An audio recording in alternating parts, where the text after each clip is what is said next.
கொடுமைன்னு கோயிலுக்கு போனா அங்க ஒரு கொடுமை தலைவிரிச்சிட்டு ஆடுதுங்கிற கதையா அவள் இருக்குது எங்க பழனியில. எங்கெங்கயோ இருந்து வந்தா புண்ணியம் கிடைக்கும் எல்லாம் பழனிக்கு வர்றாங்க.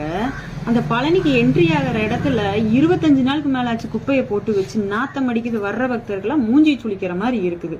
அந்த இடத்துலதான் பழனிக்கே தண்ணி தர்ற நீர் தொட்டி வேற இருக்குது.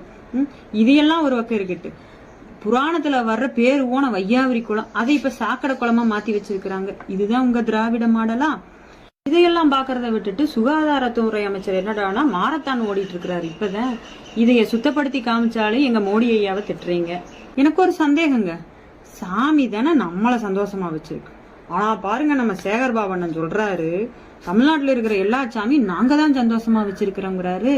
நீங்க கோபாலபுரத்து சாமியை தான் சந்தோஷமா வச்சிருக்கிறீங்கன்னு மக்களுக்கு தெரியாதா? இல்ல எங்களுக்கு தான் தெரியாதா? இல்ல அந்த சாமிக்கு தான் தெரியாதா? பழனிக்கே பஞ்சாமிர்தமா? கொஞ்சமாவது அறத்தோட நடந்துக்குங்க அறநிலையத்துறை அமைச்சரே.